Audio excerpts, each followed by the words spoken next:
As we just experienced Easter, I thought it was important to talk about Jesus Christ.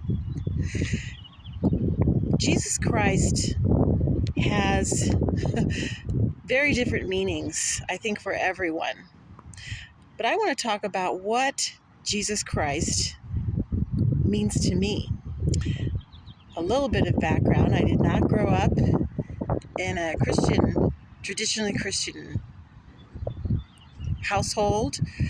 I have, in my adult life, been spiritually driven, not traditionally religious. And I always regarded, though, Jesus as a very important figure. And I always knew that his appearance on the earth 2,000 years ago was very significant, even though I really did not have a full awareness of what his appearance actually meant. And I am a student and a practitioner of A Course in Miracles, which is one of many deep spiritual pathways. And if you don't know about A Course in Miracles, it is channel material from the presence of Jesus. And after years of practicing the lessons and studying the text and a practical application of the ideas in my life, I've come to understand a true connection with the essence of Jesus. Now, that might sound weird, but for me, it's an experience of a very strong, loving mind. And my understanding of the man known as Jesus came to demonstrate something very important.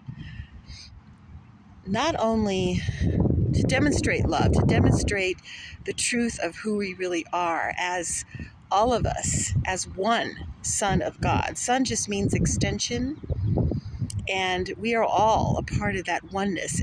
Jesus came to demonstrate that, through which he demonstrated that there is no death, that we are free, that we are not subject to the laws of this world.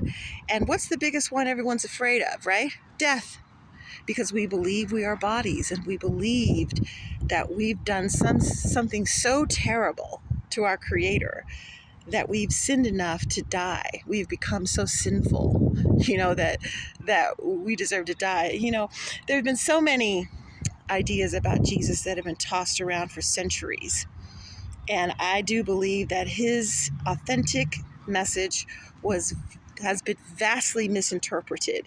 And we've come to realize that now in a modern era, that most of Jesus's message, his true message, has been misinterpreted.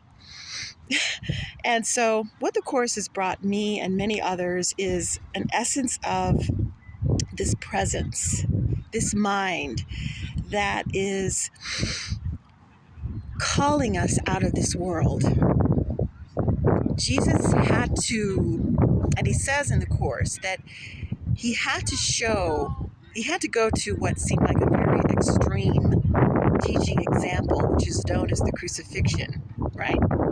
Crucifixion and torture of seemingly a man who did nothing except heal people, love people, and speak the truth, who historically seemed to be an enormous threat to the powers that be at the time, to the status quo. He was a radical, and his ideas are still radical, let's face it. But I'm here to embrace the actual teachings of Jesus Christ, which are of loving the simple ones: love thy neighbor, judge not. And through that, those simple teachings, and allowing myself to heal my mind from all my misperceptions, from all the lies, from all the effects of my seeming effects, right?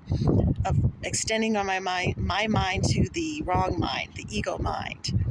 I can accept this healing.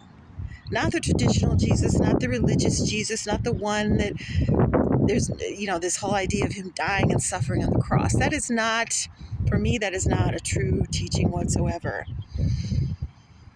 Jesus demonstrated that there is no death. there is no death. And that's why he came back in 3 days and said, I'm back. He came back to demonstrate, and it had to be taken to that extent. You see, it had to be taken to that extreme, because otherwise, how could you show that there is no death